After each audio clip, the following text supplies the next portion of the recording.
Disruption Network Lab. Woohoo!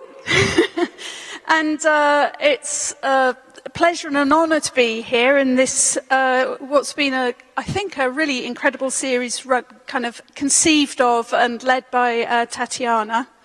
And hello to online audiences as well. I think this is the first event that's been live streamed, so that's another first, which is great.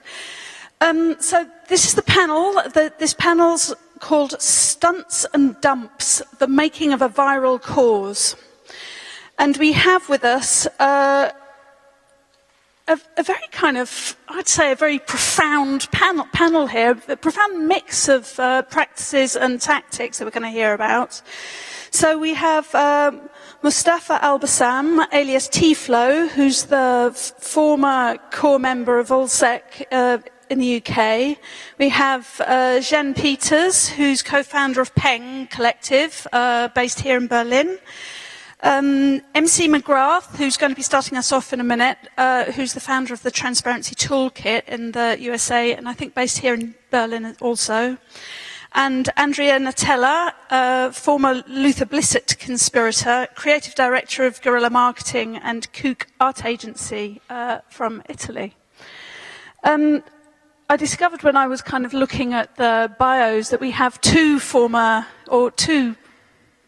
people who claim to have once been Luther Blissett, so both Jan Peters and Andrea. And so it's at this point that I want to confess that I am sometimes Karen Blissett, who is the net-born daughter of Karen Elliott and Luther Blissett. So we have a kind of proliferation here of these folk heroes of the information society gathered in this panel, which I think this kind of adoption of multiple identities and is kind of part of a core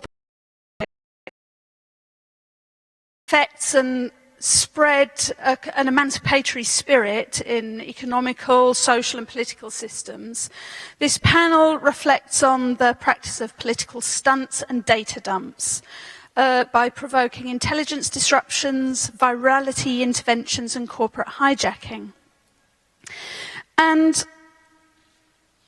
now, in the US general election, maybe the inevitable climax of a long-running debate around rights and securities, we hear Hillary Clinton really quite casually dismissing and ridiculing people's concerns for both freedom of speech and privacy in the face of the threat of global and domestic terrorism. And I was talking with Marie before also about how kind of with the recent increase in violent spectacle on kind of European soil, I think that there's a conversation to be had, and maybe we'll come back to this. I'd just like people to reflect on it while we're hearing about people's work, about what new forms of stunts are needed and what practices are emerging in response to this, in response to this kind of fairly kind of horrifying trajectory that we find ourselves on. But we'll leave that for later discussion. So the format will be, I'm going to introduce each speaker and they will give their presentations for about 20 minutes. We're not stopping for questions unless someone jumps up and has a really urgent question that they really need to know the answer to.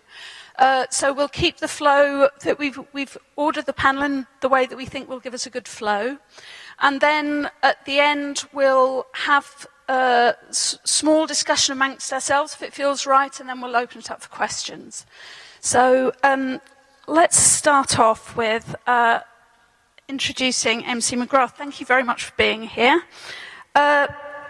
So MC is the co-founder of the Transparency Toolkit, which is a non-profit organisation that uses open data and makes free software to essentially to watch the watchers, so to better understand surveillance and human rights abuses.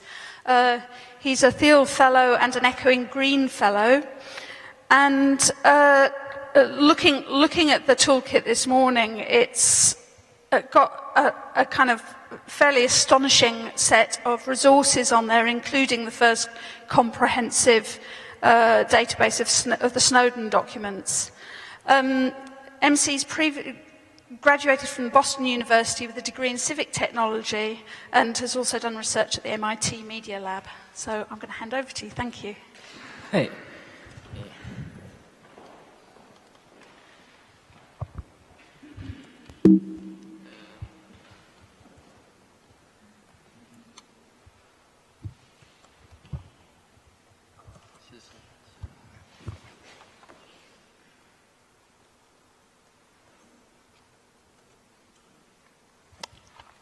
There it is. Hi, so I'm MC, and I work on Transparency Toolkit, and today I'd like to talk to you about some of the dangers of the internet. Because the internet is a very dangerous place, and there are a lot of dangerous people on the internet that you should watch out for.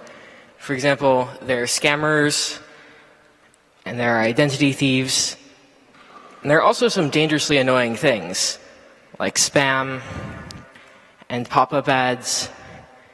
And there's some crazy people, too, that you really need to look out for, like internet trolls and LulzSec.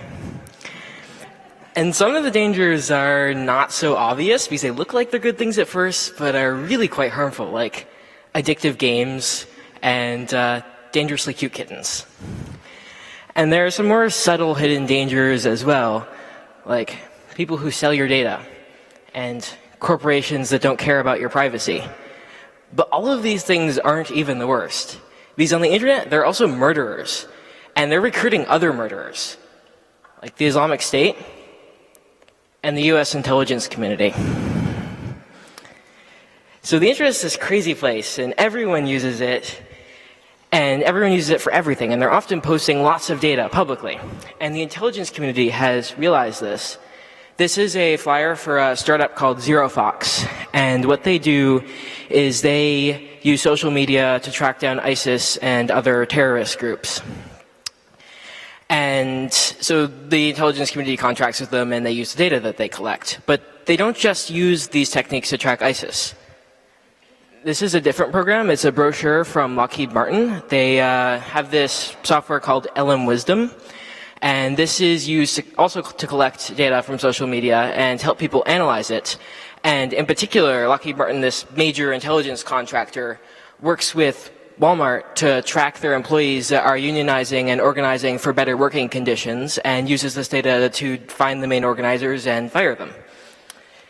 So the internet is necessary for the operations of many different groups, from activists to companies to terrorists to the intelligence community itself. And these groups use the internet to further their work, so it's difficult to avoid leaving a data trail. And even the intelligence community leaves a data trail online.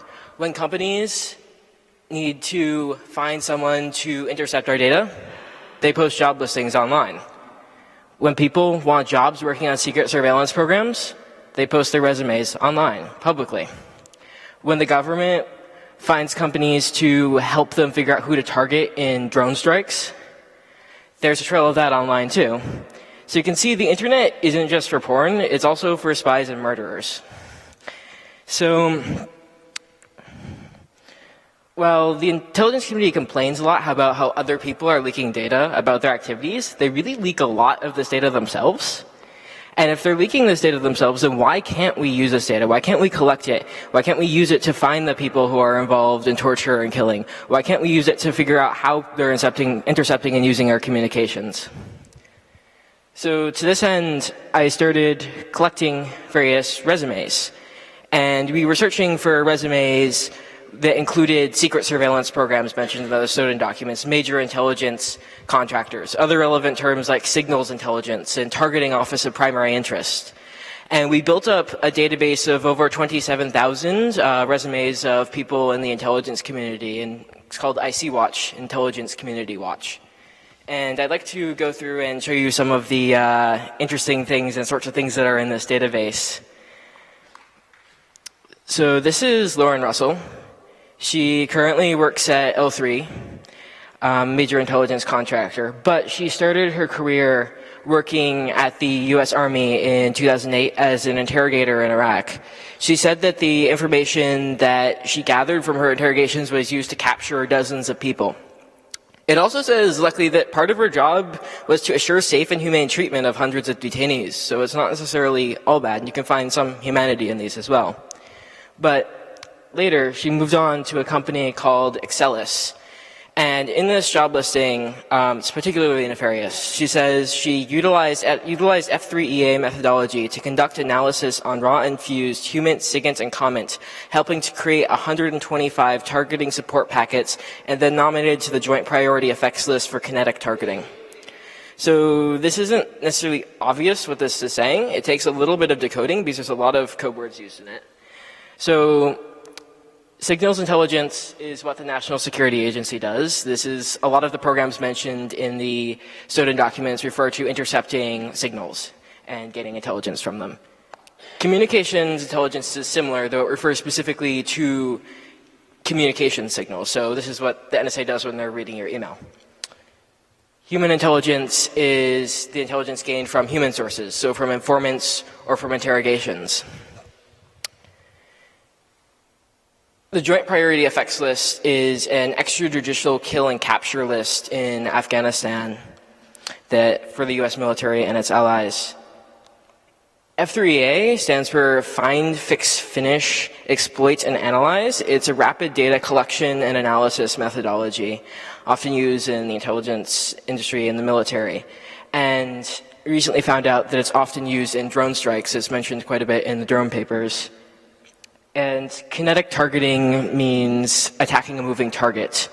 So going back to Lauren Russell's profile, again, she says she utilized F3EA methodology to conduct analysis on raw and fused human, SIGINT, and comment, helping to create 125 targeting support packets, then nominated it to the Joint Priority Effects list for kinetic targeting. Basically, she means that based on intercepted communications and information from human sources, potentially information gained under duress from torture, she's deciding who should be killed. But not everyone is totally okay with killing, and some of these profiles tell very interesting human stories. This is one of my favorites, Solomon Varnado.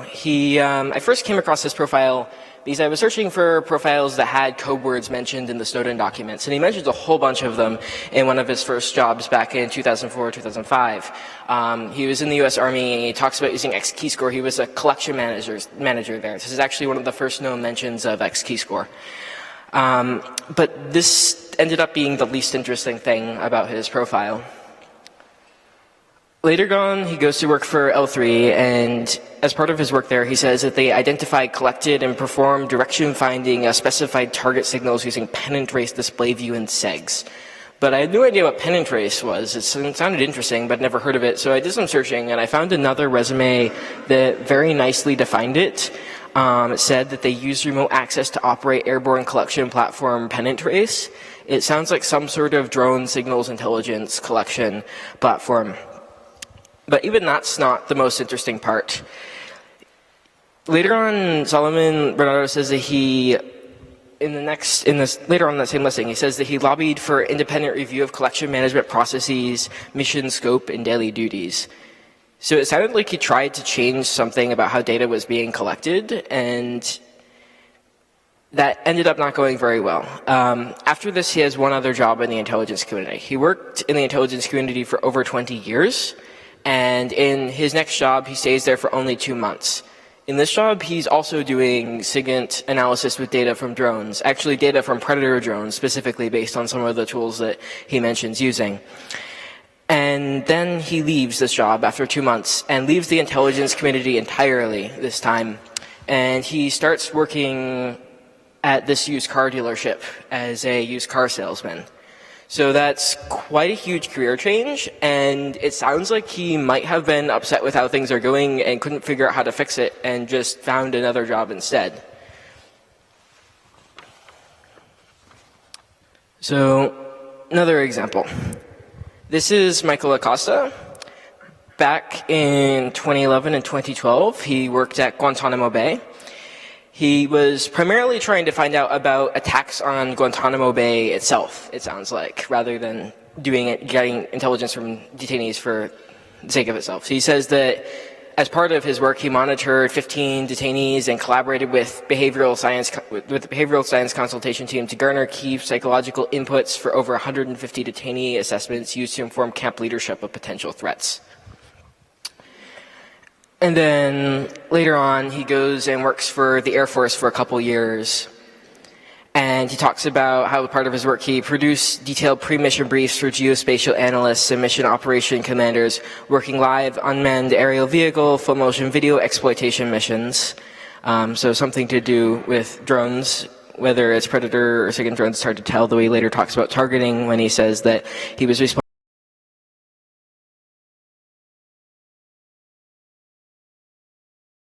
target development folders, regional threat briefs, mission storyboards, and mission target logs, which document full motion video mission roll-ups. But neither of these are the main reason I wanted to talk about him. I noticed that on his profile, he mentions that for 2 years he was also coaching a high school baseball team while he was doing some of the drone intelligence management. And then after that, in October of this year, he starts working at a new company called SOS International. I've never heard of this company before. And what's even stranger is I noticed at the top of his LinkedIn profile is that he's looking for baseball opportunities in Germany. So I have a bit of an interesting task for any German journalists that might be interested in looking into this. I went onto the SOS International website, and they have a very handy job listing page that lists the locations that they have offices. And there are these 6 cities in Germany, along with Guantanamo Bay, where they work. And if anyone is interested in trying to maybe track them down, figure out what they're doing, based on his past work history, it sounds like it's probably something rather sketchy. Let me know, and maybe in the process we can find a baseball team for him to coach in Germany.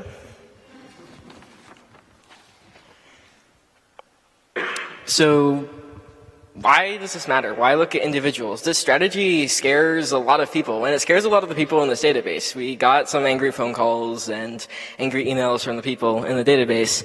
But I don't really mean it in a scary way. I mean it in a couple different ways. One of the reasons that I think is important to look at individuals is that institutions are made up of people. And the data trail that these people leave is also part of the data trail of those institutions. And that the people are also the ones who perpetuate the institutions. They're the people who go to work every day and they do the work that leads to the actions of the NSA, of the US military, of the CIA. They're the people who do that. And when these actions involve killing or involved illegal surveillance, it's useful to give a face to the people behind it. Yes, it's useful for accountability reasons, but I don't think it's fair to hold one person responsible for absolutely everything. I think that even the people who aren't decision makers share in the responsibility, but I don't think that any one person should be blamed for all of the problems. I think it's something caused by many, many different people. But the biggest thing I think is that when we start to look at them as people, we can start to understand them as people. And I think this is something that the intelligence community fails horribly at. Torture techniques are specifically designed to dehumanize people. When people are intercepting your communications, they're distanced from you. They're not looking at you as a person. They're looking at your data. Metadata, that's designed to distance it from people. But when we look at them as people, we can realize that they're not evil people, that they're normal people. They have friends, they have families, they have good intentions, and they're also fallible. And we can start to understand from this, we can start to understand how they see the world, what worries them, what hopes they have. And we can maybe start to understand how we can change their actions by interacting with them in this way. And it might seem scary at first, but ultimately I think that doing this is more productive than just looking at it at the very high level. Because the high level is an abstraction that doesn't let us understand the actual problems and people behind it. But I don't want to just understand people. At Transparency Toolkit, we try to understand all levels of how things fit together, from the low level with the individuals of who does what and why, up to what companies are working on what programs, how they're interacting, how things fit together. And so we've also started to make other sets of documents more accessible. For example, we made this search tool for all of the published Snowden documents that lets people search through the full text of the documents, browse by the code words or the countries mentioned, and then just generally search through them in one place for the first time. And we also made an archive of all of the hacking team emails.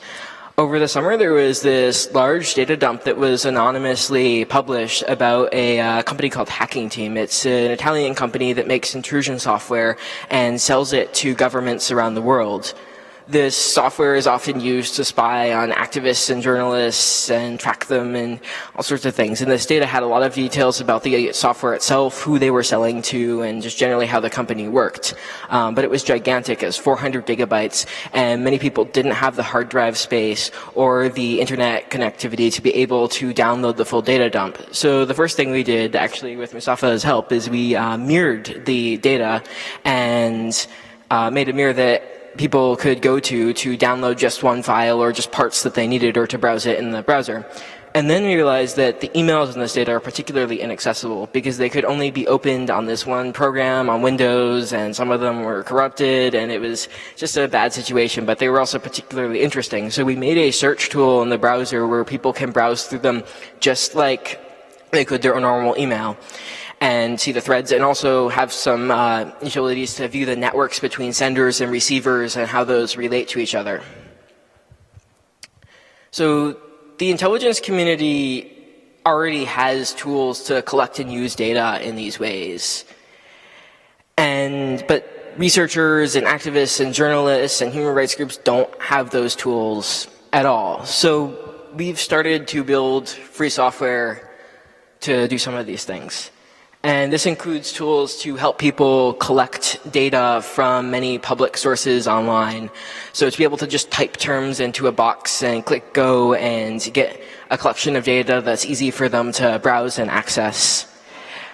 And tools to be able to match data on the same person or the same company across many different data sources so that you can browse the data in an easier to access form. And also tools to do the opposite, to go into documents and to extract data out of them on a person or a surveillance program and to see what's in those.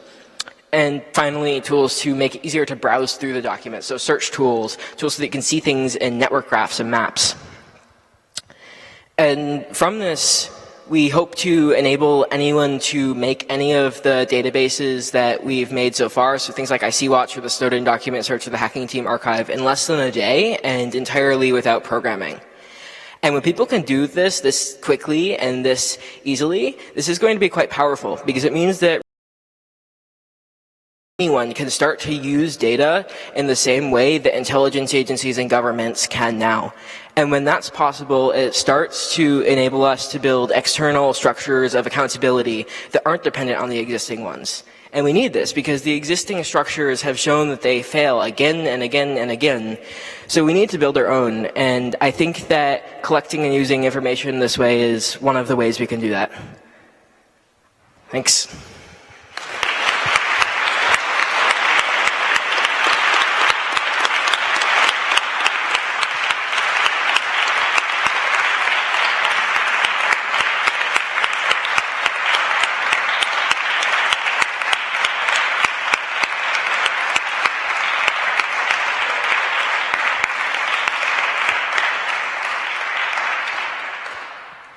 Thank you. That was incredibly impressive and very powerful, I think. Thank you very much. So next up we have Andrea Natella, former Luther Blissett, conspirator and creative director of Guerrilla Marketing and KOOK Artgency. It says here that in 1999 he created Men in Red, and the first Marxist ufology group. But Andrea confessed to me earlier that they produced a whole lot of very boring things as part of this program. But we're glad that you did it. It sounds cool. He founded Guerrilla Marketing in 2003, which is a fake advertising agency that designed subversive hoaxes and created art projects exploring pornography, politics and advertising. And in 2009, he founded KOOK Artgency, a real advertising agency this time. And also, he's the creator of thisman.org, which is a website about the story of a face that everybody is dreaming around the world. Okay, so I'm going to hand over to you. Thank you. Okay. First of all, I have to Excuse me for my poor English, so be patient with me. And I would like to start talking about disruption, because in advertising, disruption is used as a creative approach invented by the Jean-Marie Drew, that is French advertiser, and it's a method of brainstorming used by one of the most important agencies of the world, TBWA. Disruption is a process that starts from convention and bring to a new vision. It's a projection of the company, of the brand, of the product, and the future. The vision in this kind of view is a utopia, a commodity utopia, an happy view, new way of consumerism. In my work, I try to polarize this disruption, and I consider the vision in a very dystopic way. Bruce Sterling used another term, is design fiction. Is the deliberate use of diegetic prototypes to suspend disbelief about reality. It's a kind of what if, but with concrete impact on reality. This comes from an idea that a storytelling that pretends to be real can impact reality as real, as a famous sociologist, William Thomas, says in the 1928, if men define situation as real, they are real in their consequence. For Bruce Sterling, the question is, could science fiction create realities? Of course, yes. Karl Marx do this, or Ron Hubbard do this. Hubbard was a science fiction writer, and he creates anthologies. He creates engram as a design object. Of course, design fiction is not funny, neither good. I try a different approach to suspend disbelief about change.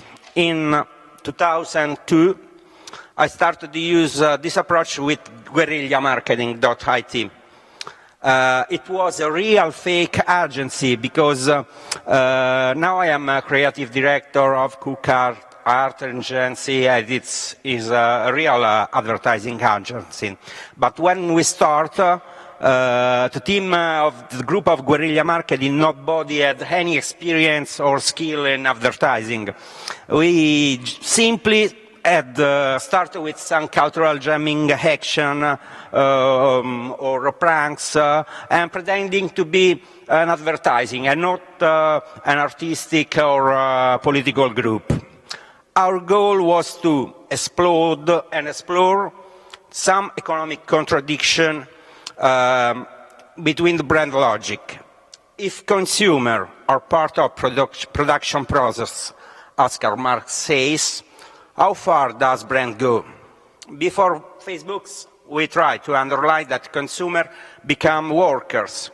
Consumers invent new things. They spread brand. They create awareness each time they dress a new shirt, when they drive a car or use a product. Consume, create value as fun in a football stadium, as client in a supermarket with a loyalty card, a user who share idea on social network. So, consumer must fight as working class. One of our first campaign was a simple T-shirt. It's spazio disponibile. It's available space. Put your ad here. And it's a shirt without any brand. And but I have a simple and easy request. If you want I dress your brand, you have to pay me for this. One of our first work was espropriaproletari.com. In 2005, we launched this web site. At times, some autonomous group in Italy start using proletarian expropriation as a form of civil disobedience against crisis. They stole goods from bookshop, restaurant, supermarket, asking for price reduction. As a result, they had back several people arrested, and some of them are friends of mine. And these robberies was always reporting the brand of point of purchase, sometime of the goods that was stolen with big photos. So we create a .com website, a revolutionary service, able to grant high visibility and media attention to any brands. We offer special condition in function of quality of goods company allow to be installed. We also work on relationship between supply and demand. Young people, precarious workers, students or retired could join the team and take part to this very innovative job. First legal proletarian expropriation. They were paid with whole load they stolen. In the meanwhile, company pay us for the whole service. We received a lot of requests by potential workers and a few requests by a chain of bookshop. But when we go forward with negotiation, they give up. We have a page with clients with the name of the company that was in past victim of proletarian expropriation, and just one wrote us through the lawyer asking to remove the links. The other, I think, say, oh, no, it's okay. I think with this website we found a point of equilibrium between brand awareness and breakdown of capitalism, or this is our goal. Another question we explore a year later, it's 2006, was about porn. This is some of press coverage of esproprio proletari in Italian, sorry. There is a limit to pushing goods for capitalistic, economic or advertising. After robbery, we explored pornography. Pornography is the most wanted content on the web, but the most viral one, you know. Several companies use light pornography, but usually they never cross boundary. Porn induces emotions such as desire, excitement, arousal. The same feeling customer could have for brands. At the same time, brands are part of our everyday life. And so, it's obvious they appear in several porn images, sometimes in the background, or on clothes, and so on. We launched the website as first product placement website for exhibitionists, a place to build a commercial relationship between company who want his brand appear in porn images, and the exhibitionist who agrees to be paid to do this. We indexed porn with the same kind of category, but we don't use MILF, big bamboo, and so on, but we use commodity categories. So, for example, beverage, cosmetics, motors, retail, it's perfect for the outdoor images, and so on. For this website, at the end, we won a special mention for breakthrough performance at Break Cameo Hour in 2006. That's why it's a real website, it's a real prize for product placement. And maybe this project is of 10 years ago, and I think could be now a good idea for a startup, I don't know, maybe someone here in... Then this is of 2011, it's crash advertising, a simple. Each time a car crashes somewhere, you always get a crew of curious of onlooker. Why don't convert this attention in brand attention?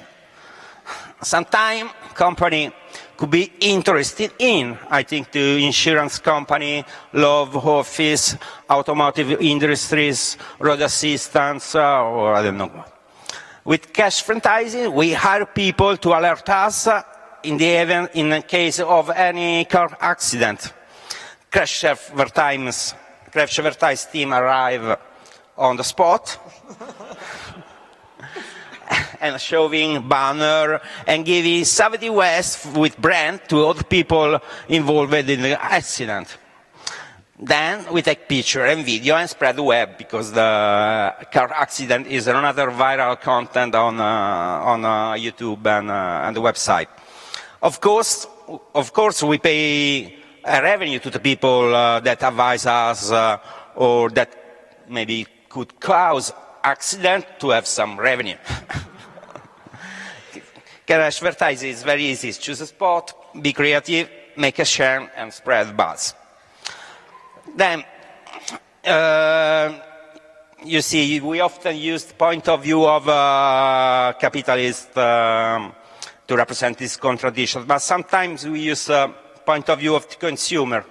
Here, for example, maybe I need to translate: a stop rising cost of drugs. Cocaine is growing of 12%, marijuana 20%, and so on. We want to pay the crisis. This is a poster we put in a quarter in Rome with a huge media coverage. Okay. Each of these projects come from Guerrilla Marketing or KOOK Artgency. That is my real agency.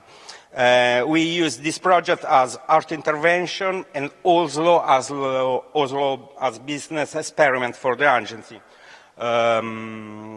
When someone before asked John Law about the problem of the money, I and the people we work with create this agency that work in the market for pharmaceutical, political, or for other stuff, and we get money from them, try to be a team that work with this kind of project too. Finally, I want to present my very last work. I am Professor Hans. What?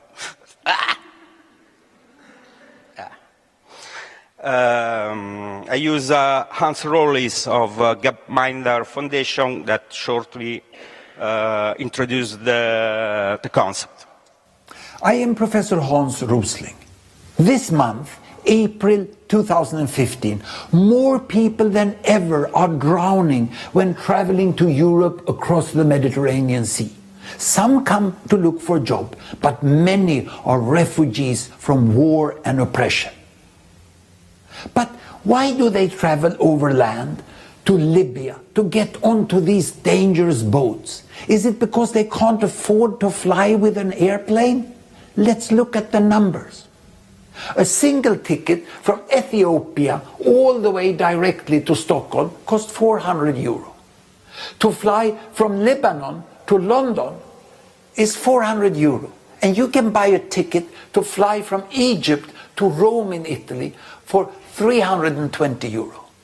And the price to get onto these boats is consistently by media reported to be 1,000 euro or more. So to get on these crowded boats costs 2 to 3 times as much as to fly in a convenient airplane.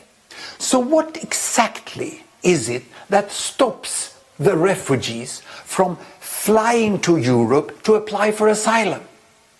They can reach the airports, they can afford to buy a ticket, but at the check-in counter they are stopped by the airlines from getting onto the airplane. And this is due to this European Union directive from 2001 that tells member countries how to combat illegal immigration. What this directive says is that every airline and boat lines that bring a person without the proper documents for entry have to pay all the costs for returning that person back to their country of origin. And this is what makes commercial airlines not to allow people to board if they don't have all documents. But of course, this directive also says that it doesn't apply for refugees that want to come based on the Geneva Convention. The European government has escaped responsibility when they have transferred the task to decide who is a refugee and who is not a refugee to the staff at the check-in counter. So in practice, what is happening is that no one can board without a visa. So it is this directive that is the reason for so many refugees drowning in the Mediterranean Sea.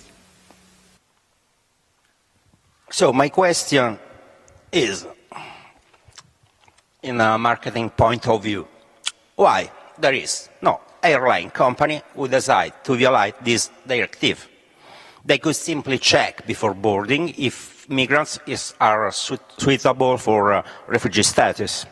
So I assume one do it. Who, if not the most disruptive in the business of air transportation? So, in September 3rd, Ryanair is born. This is an easy website that I made with the same aspect of the original Ryanair website. Kenny Jacobs, one of the Ryanair marketing manager, say, "We are facing the biggest humanitarian emergency of our era, confirming our mission. Made air travel accessible to the masses. We decided to open to refugees our route from Greece and East Europe, violating the rule that simply dumped government responsibility on the carrier. We will cover all costs of this violation. We want to give our small contribution to healing the suffering for thousands of refugees who were forced to abandon their homes and flee for their life. We are confident that other carriers will join us in this campaign." This was the route. And that hour later, thanks to DPA, Deutsche Presseagentur, we had a huge media coverage.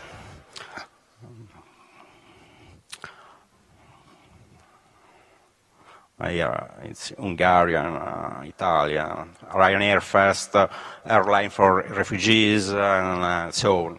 Not only, we have a lot of tweets where Ryanair does what, or Ryanair not exactly no for humanitarianism to help asylum seekers to fly Europe, but a lot of people are very happy about that. Not only, if you look at NASDAQ, stock grew by half point in that hour. So everybody is happy about that. And for some minute I say, maybe Ryanair could be silent and assume the position. Not. Just some hour later, they have to retreat this idea. But look at the last comment. Nobody ever believed that you would be that human. The point is not against Ryanair, of course. The point is about the law that forbids migrants. Then we have to explain, and we explain using our friends Luther Blissett in the photos. And with Lulz Blissett, he said he just want to create an alternative possible reality where people do not die in Mediterranean Sea. It's the science fiction. You can suspend your disbelief about change. May you see positive comment on Twitter and Facebook too, positive stock market reaction. But it seems it's not enough. They have to preserve this criminal reality. And so a week ago, we received a letter from the lawyer of Ryanair. It seems they want to persecute us for copyright infringement, defamation, and unfair business practices. That's all. I'm in time. I hope. Thank you.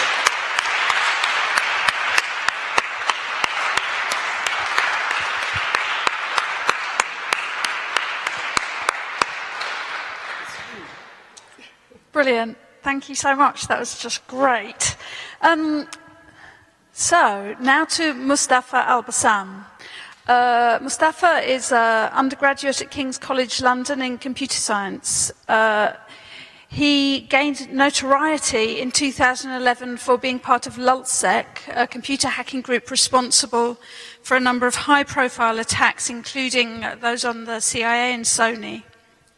As a result, he was legally banned from the internet for almost 2 years as a condition of his bail. It says on his website, for a couple of years I got into trouble, and you can go and find out more. Mustafa's worked with Privacy International to analyse the destruction of computer equipment ordered by GCHQ that held top material leaked from the NSA and GCHQ. And he was portrayed as one of the main characters in Internet is a Serious Business, which is a play by Tim Bryce about internet culture. He's advised human rights defenders around the world on protecting their data and communicating securely online. And during the Jasmine Revolution, he created a tool for Tunisian dissidents to defend themselves against government malware. So, handing over to you.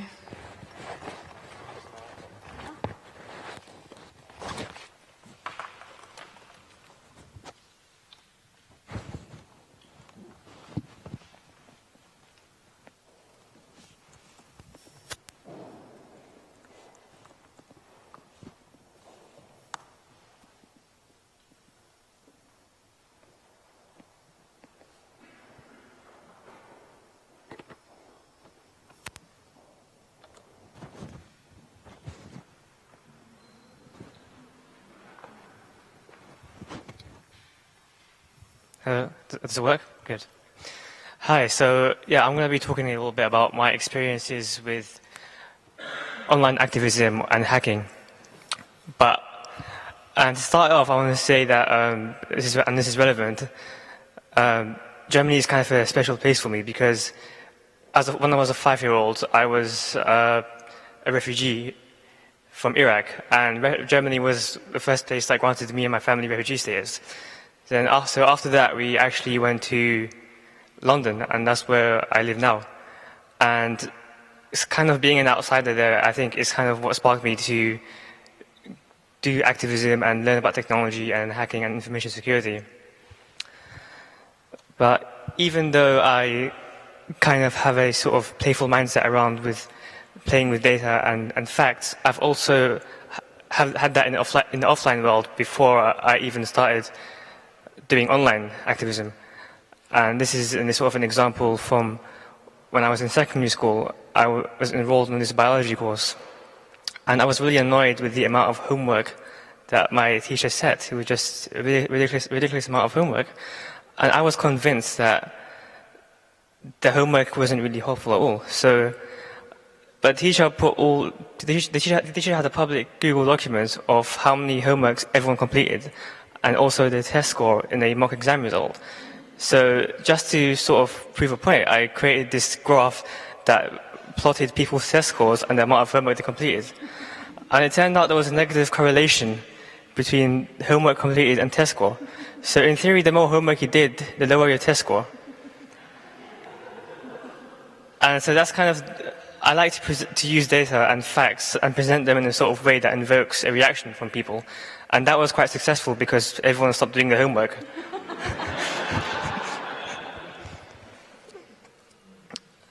I sort of got interested in issues like freedom of information and privacy when I started using a website called the Pirate Bay, which is I'm sure you've heard of it. It's a website where you can download copyrighted films and music and etc. And I never really thought about the ethics of it. I mean, obviously it's illegal to download copyrighted materials, but one of the things that really inspired me is the way that the Pirate Bay responded to legal threats. They would receive a lot of legal threats from companies like Microsoft and DreamWorks and EA. And the way that they responded to it is completely ridiculous. So, for example, one of their responses, they sent back an invoice to one of the companies for the costs of the pants and floor cleaning due to wetting themselves because of their scary threats. And that kind of humor sort of really inspired me. I first started, I think my first sort of clash with online activism is when Anonymous decided to DDoS the Recording Industry Association of America and the Motion Picture Association of America in retaliation for a company called iPlex Software that decided to take piracy and justice into their hands by launching distributed denial of service attacks against the Pirate Bay. So Anonymous was sort of giving the industry a taste of its own medicine, so to speak. And that was kind of interesting back in the time, because the distributed denial of service attack wasn't really a popular or known form for activism, and in 2010 it was sort of seen as the prototype feature. But I think for me, it has its limitation. It gets old quickly if you keep using it over again. It doesn't really actually have sort of direct impact on the people that you're protesting against, except for maybe causing more attention to them. But it's not really sort of a creative way to do activism.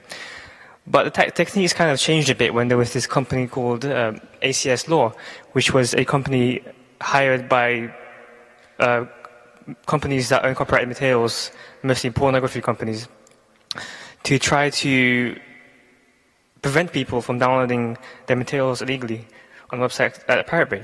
So what this company would do is they would go look at the torrents and look at the IP addresses of people that are downloading torrents of porn and gay porn material. And then they would blackmail them by sending them letters to say, pay up or we'll take you to court over this material that you've been downloading. But the interesting thing was that their methodology was completely flawed. They simply got IP addresses of people downloading torrents, and they would ask the internet service providers to give them the subscriber records behind the people that were downloading, behind the IP addresses that were downloading information. But in the UK, all residential broadband connections use a dynamic IP, which means the IP address keeps changing. So the internet service provider might give you the latest subscriber information for the current time, but in most cases, it's not going to be the actual person or subscriber that downloaded that thing. So they were basically targeting a lot of innocent people who had nothing to do with what they think. So Anonymous also did a DDoS attack against them. But the interesting thing this time around is that in trying to prevent the attack, the administrator of the website tried to move the server to a different hosting provider that was better capable of dealing with that. And in the process of doing so, he accidentally made publicly available the entire backup of his server. And so if you knew where to look, you could download it. So I downloaded it and I uploaded the backup to the Pirate Bay. And the backup had some really interesting material. It had basically the entire company's emails. And those emails revealed some really interesting things about the shady activities that the company was doing. And the fact that it was essentially a blackmailing company rather than a law firm. And that had a lot of impact, and journalists wrote a lot of articles about it. And the SRA, which is the Solicitor Regulatory Authority in the UK, eventually some of that material helped to get him suspended from practicing law. So that's kind of when I realized that, and I was 15 years old at that time. So, if a 15-year-old can do this from his bedroom, and also that's kind of when I kind of realized that truth and information has a lot of potential to change things. So I founded this online hacking group called Internet Feds, and you can see here this is one of the FBI indictments for the Internet Feds, to sort of explore this kind of tool to gather facts and expose facts and let society decide on what to do with those facts. But we also did some humorous things. So we hacked into a website called the Copyright Alliance, which is a lobbying group for the copyright industry, and we basically converted it to a online piracy website, and we uploaded pirated materials on there. Well, I think one of the best things that we got involved in, the Arab Spring, protesters were organizing things online. So we also had a lot of people in Tunisia and Egypt go into our chat rooms, and we decided to do something with that. So one of the sillier things, but also good things we did, was hack into the website of the Tunisian Prime Minister to post a message. But one of the more serious things that helped a lot of people was we developed this browser plugin. So the Tunisian government at the time had a massive internet surveillance program that was quite intrusive. So what they would do is they would inject malicious JavaScript code into the login pages of Facebook and Gmail and other providers. And that code would basically send your login details back to the Tunisian government every time you logged in. So we created this online browser plugin to basically mitigate that piece of malware. And it was downloaded quite a lot of times, 5,000 times. And that had quite an impact. And the Tunisians, this is from a video of Tunisians thanking Anonymous for their work. I think if there's one thing that I don't regret, it's hacking the Westboro Baptist Church in a live radio show. That was probably one of the funnest things. So after a while, there was this group called LulzSec that we founded. So LulzSec was an offshoot of Anonymous, and the reason why it was founded, it was sort of as an experimental sandbox to explore hacktivism, but not within the boundaries and rules of Anonymous. Anonymous had quite a lot of social rules, like you can't attack the media, and it was quite politically motivated. So LulzSec was sort of it wasn't politically motivated at all, but like the sort of manifesto isn't politically tied to anything. It's just having fun. But it turns out that it actually did quite end up being political, because what's funny is also what's funny and what's just is inherently connected to each other. So, for example, if someone who deserves something has something bad happen to them, that's funny.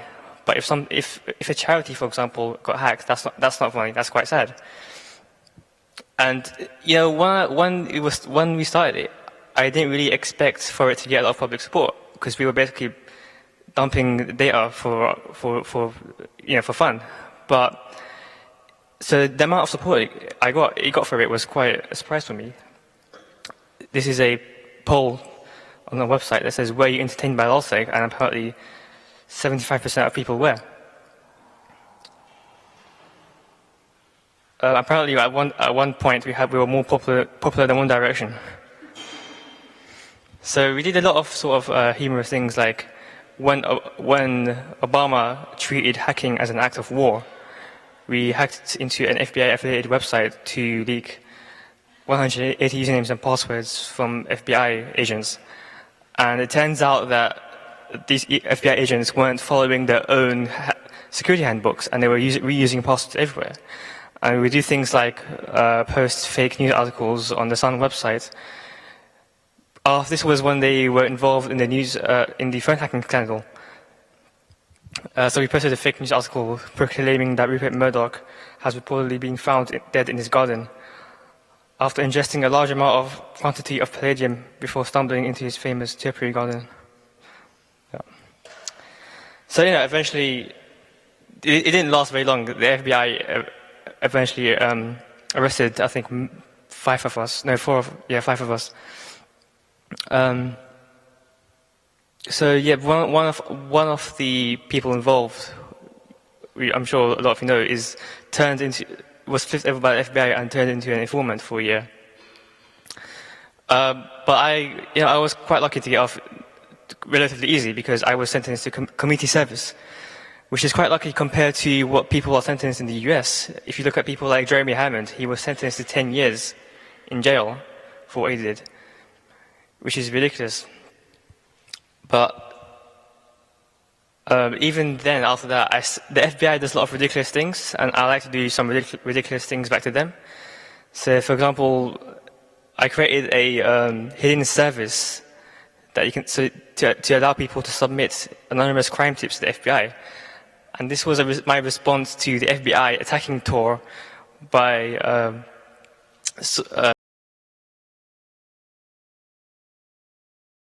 exploits into hack people that were involved with drugs or whatnot.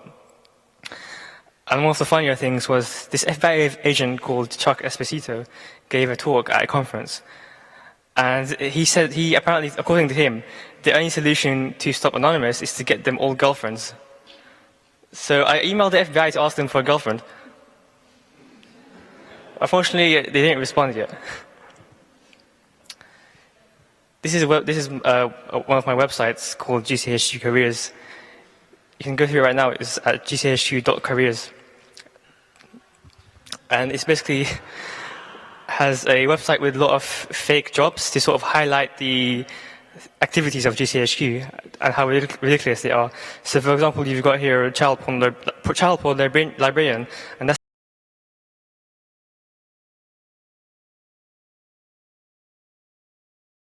records all the video chats of people who use Yahoo webcams, the Yahoo Messenger service. And you've also got some jobs like Ecuadorian embassy cleaner. But I'm also I'm glad to have. I'm also do some serious stuff. Like I volunteered with British International for a bit, and I had the pleasure of actually analyzing some of the hardware that GCHQ destroyed to figure out what we could learn about about GCHQ's data destruction methods. And that's all. Yeah, that's fine.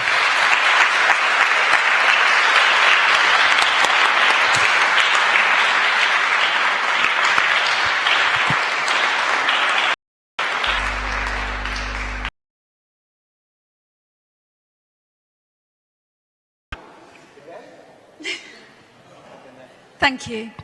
Thank you so much. Next, final speaker is Jan Peters, who is the also Paul von Ribbeck, also Luther Blissett, co-founder of the Peng Collective, a group of activists, artists and media hackers. The last time I saw him introduced, he claimed to be working for Google and Amazon and a whole load of corporations as well as consultants. And in the last campaign, Peng created an exit association for secret services to help them stop war crimes and mass surveillance that built up a civil life. Okay, so take it away. Thank you. It's not? Yes, it is. So thank you very much, and I'm really impressed by this panel. I hope I can keep up with it a little bit.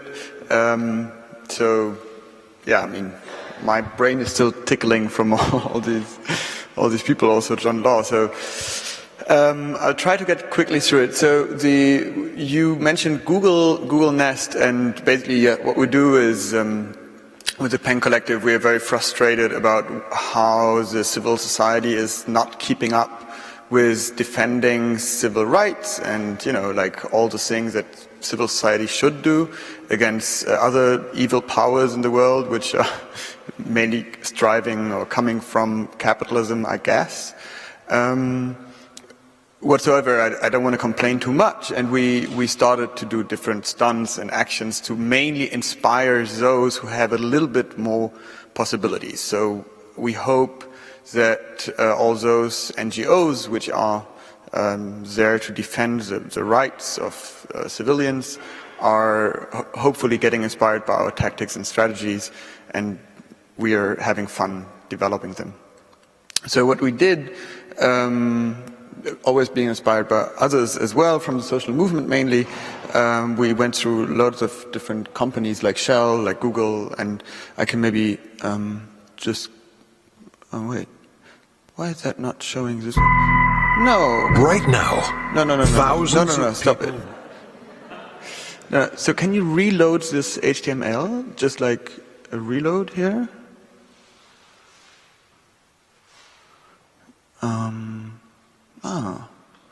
Maybe. I changed it, yes. Can you go to this? Yeah. You still had the old one? Okay, let's see. Because I just added in 2 other actions before I talk about Intelexit, so you can have a look at it. So let's try this. So this is now in Firefox, right? Oh, sorry. No, don't worry.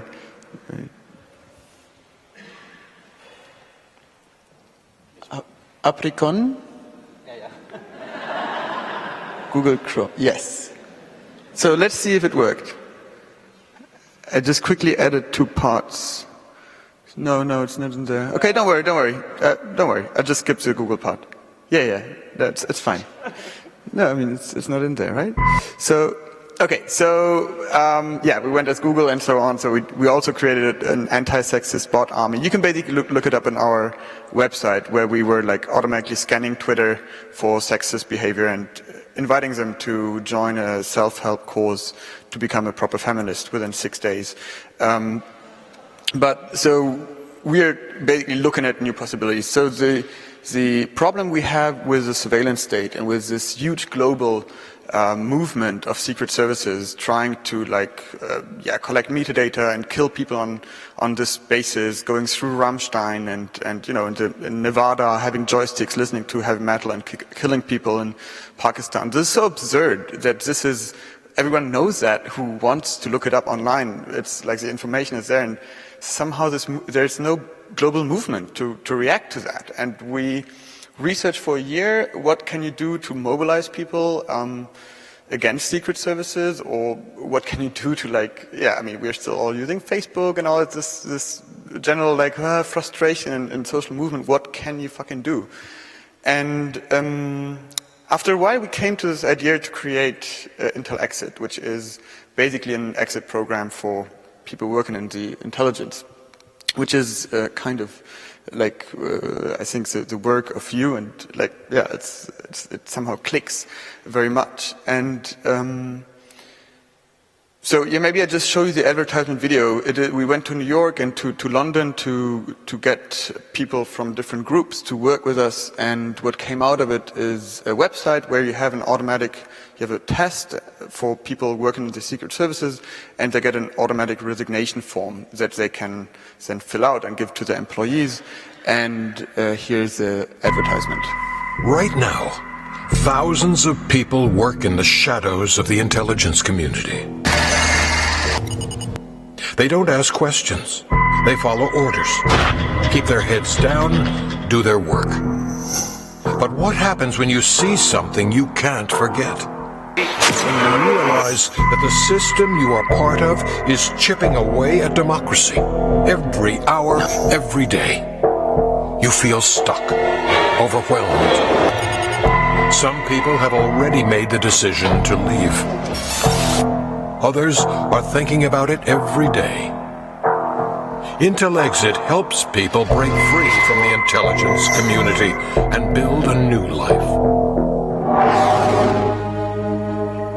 You expose yourself within the system, you're ultimately going to end up being forced out of the system. I remember confronting my immediate supervisor, the number 3 person, about what are we doing? We're in violation of the Constitution.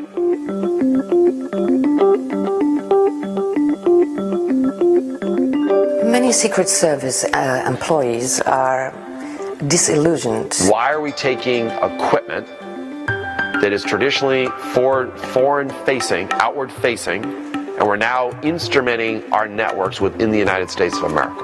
If you're surveilling the population, you're all on the same side, right? You want all the data, and you want to talk to people who have the most data. So the NSA is a nexus of surveillance for the world. It's whatever you could get away with.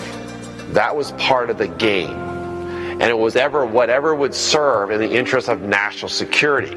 When one is forced to act against one's moral values, we can experience extreme levels of what we call cognitive dissonance. Ich hatte damals keine Hilfe. Ich habe 10 Jahre gebraucht, um zu erkennen, wofür ich bei der Staatssicherheit verantwortlich gewesen bin. I was radioactive because I'm questioning, what are we doing? Where do you then go? Where does your life then, where do you recreate your life? What Intelexit does is help individuals transition from the world on the inside to the world on the outside. Wissen Sie, dieser Intelexit-Verein ist wirklich eine gute Sache. The more you can move from the inside to the outside, the better you'll integrate into the real world. What is really great about Intelexit is that it helps people to confront their fears. So take it from me, if you're looking to get out, try Intelexit. Be smart. Exit intelligence now. So that was...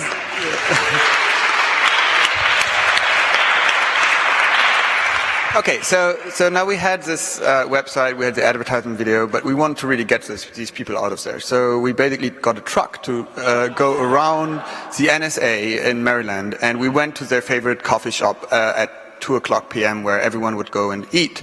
And it was basically like, target, we do like you, target group advertisement, very patriotic, trying to get these people understand that it doesn't make sense to continue what they're doing. Because many people are frustrated there, really. So we also went to the GCHQ in Cheltenham with another truck that we rented. And this is the Dagger Complex. You had this list of where the people went to do baseball. This is the Dagger Complex where all your data is the main hub in Europe where everything is collected.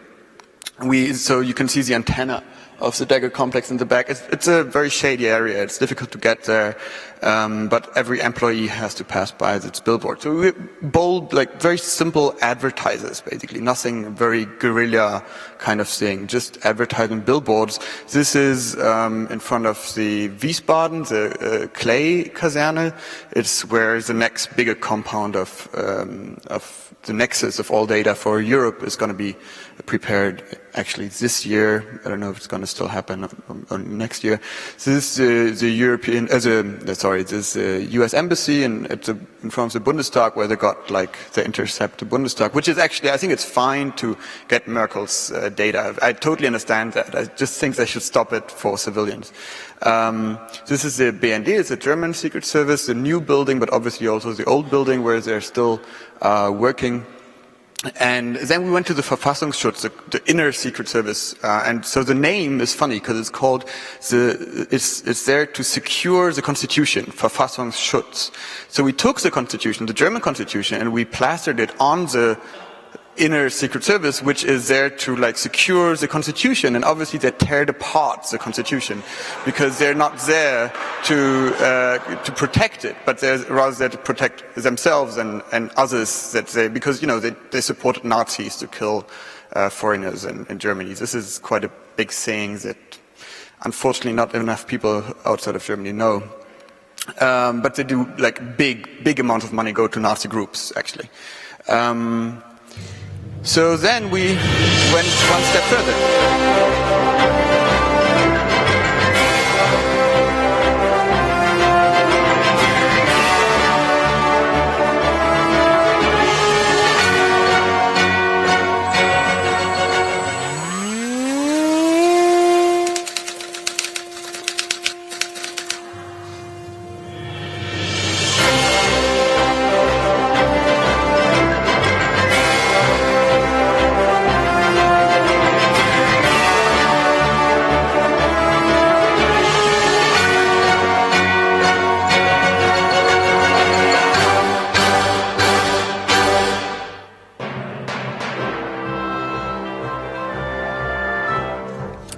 So they really got our message. There was the plan, and we wanted them to have internal emails about this exit program, right? And it happened very quickly that we got people from the Secret Service coming to us and asking for help. So we were then a little bit surprised because we thought we were not really sure it would happen. Obviously we prepared for it, and we had all the means because you can't set this up without preparing for it, but most of the experts in the field were saying, but you know that no one will come, right? And we're like, yeah, sure. Let's see, this 1% happened of chance, and there's several people coming out to us, so now we are, so I can just, oh no, right that's the now, HTML presentation. You will have to show me how I can stop this video restarting. Because it's always restarting. They don't ask questions. They follow orders. Stop it. Can you maybe just put the sound off? That's fine. So yeah, what's next? So now we are building up the infrastructure. That is this fiction of Intelexit became real, and so that means like very high security, so that we can really secure the identity of those who want to come out. We never really know if they're there to infiltrate us, to know how our structures work, but we will never know until the end who is who, which is very funny. It's like in arts, you never really know what's real, what's not, and all. So that's work with secret services. There are mad people, unfortunately, not cases, who think they are followed by the CIA, and they obviously are not, but you never know, maybe they are. So basically, we are also a honeypot for lunatics, who, by the way, there was one lunatic who then showed his, he was working for the GCHQ until 1984, and still now believes that they follow him. So there was some truth in his story, because of but then his proof was a picture of his grandfather's chicken farm, which was a little bit odd. But so there is also the lunatic who actually was working for the Secret Service, and I think there's quite a few of them if you look at the the human stories of those who just they were in a mad environment, so it's difficult to get back into civil life. Then we're taking care of them, looking at what can we do to support this civil support. And so the next step, not just fundraising, but we'll try to build up more outreach, to really get to their families, to try to get all of you to support. So this is like campaigning thinking, right? Like how to mobilize more people, how to really build this up. Because I think also what we do is, you mentioned it, we don't look at them like the GCHQ does like data, but we look at them like human beings. So we're not interested in leaks. This is not what we do, but we are just opening the back door for them to step out, to create a civil life, and to first of all stop doing what they do, which is like destroying democracy and being mass murderers or supporters of mass murderers, and all those who want to leak, because I can understand some people really have the urge to leak. We give them the context to journalists, WikiLeaks, and all those. So we don't burn our fingers there. But so the one of the next steps, we're still quite small. We don't have a lot of capacity, so we are slow in developing. But I tried to look up nice quotes for this speech, so I just found this one, which is, we don't really know where to go next, but I found then one quote from Daniel Dae Kim, who is a great philosopher and video game actor. Yeah, and he was saying this. I didn't know him before. He's, I think, from South Korea, and he said, "There's as much wisdom in listening as there is in speaking, and that goes for all relationships, not just romantic ones." So I was very inspired by what he says, and we are then thinking about creating a.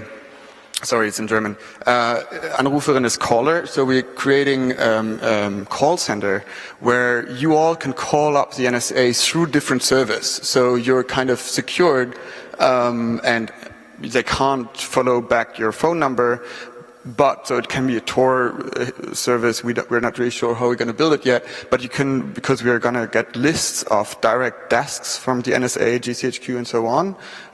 You can have a one-to-one talk to your surveiller and ask how he or she is, and what he or she is doing, and eventually try to convince to stop working. But this is up to you.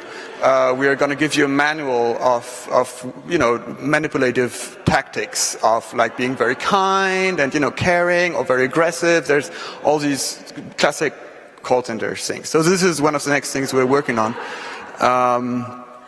And this is another quote I found, spread love everywhere you go.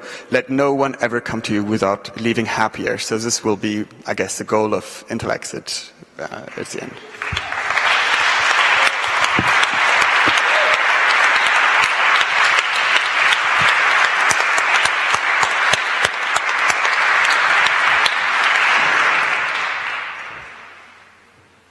I'm almost speechless. That was just a truly awesome set of presentations. I really did not expect to be in this moment feeling so positive and optimistic, and kind of that was really a celebratory set of presentations, which actually just really surprises me. So thank you very much.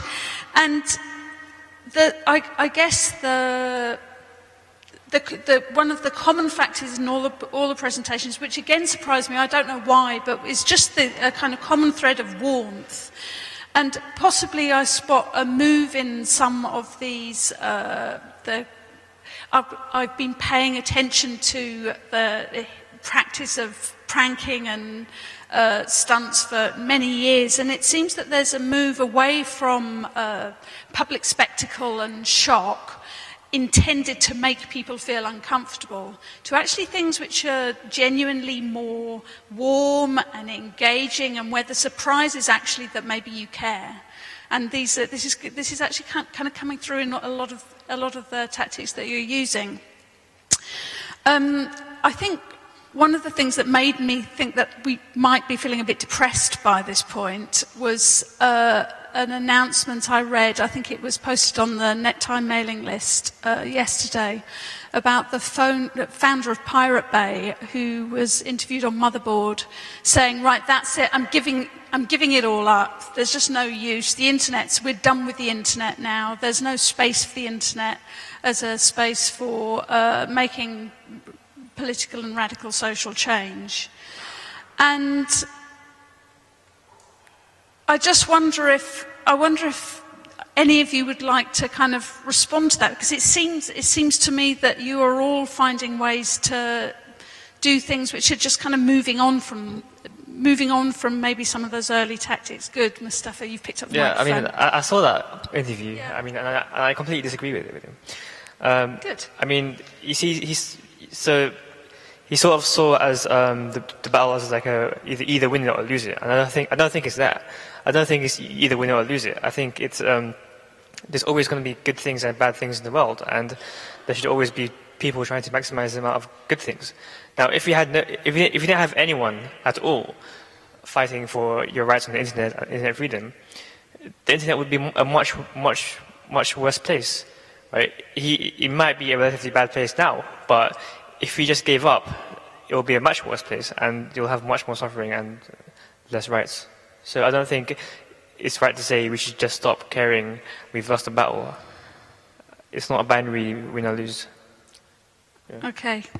Yeah. I really looked up a few quotes for this, because I love quotes and talks. So now I have one from Gramsci saying that I'm very pessimistic intellectually, but I'm very optimistic in the will. And I think this is the only way you can counter this horrible shit that's happening. And I actually I don't know if you meant it like this, but I disagree that when you talked about anger, I think from anger comes a lot. And I think everything we do comes a lot also from anger. I still want to have fun, and but sometimes you have to be very careful that it doesn't swap into frustration too much, but that you keep up a little anger and you channelize, so your relationships will be better, and like everything's going to be fine in your private life if you push this anger into a political sphere.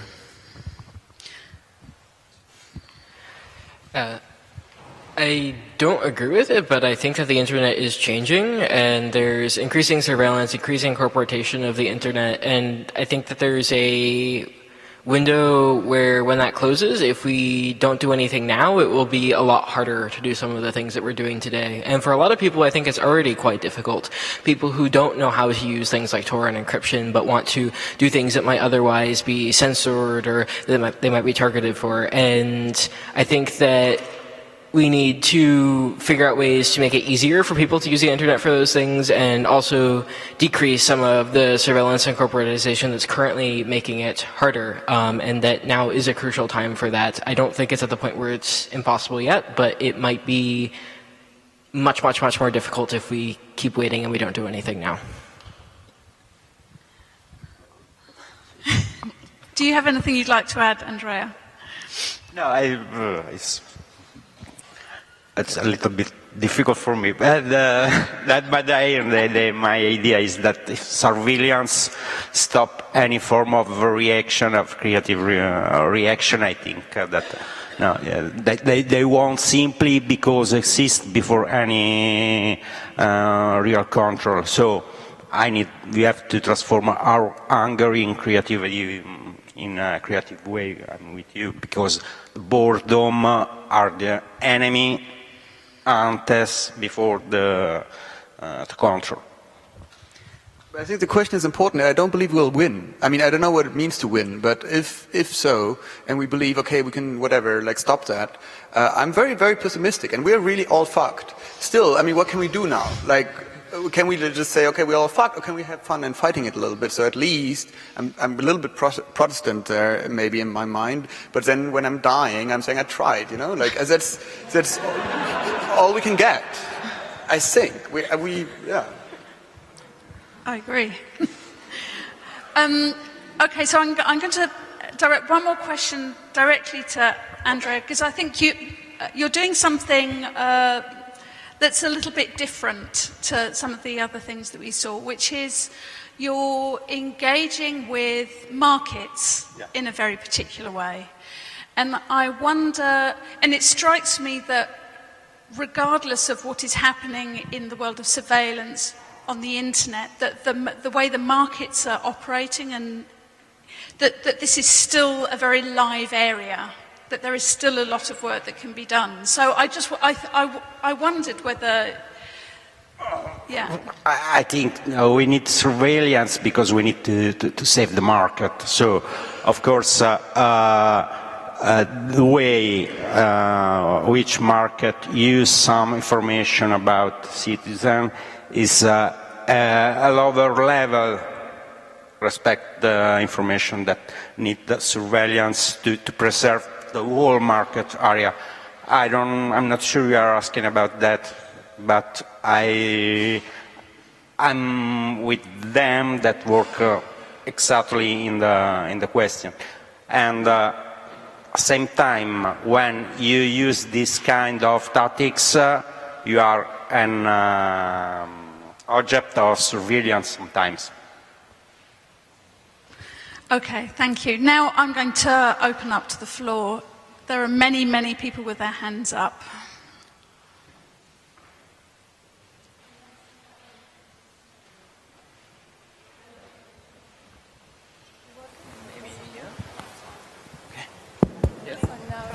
Now it is working. Okay. Hi, thank you very much for all this. It was very, very interesting and actually very inspiring in many ways. I'm very, very impressed.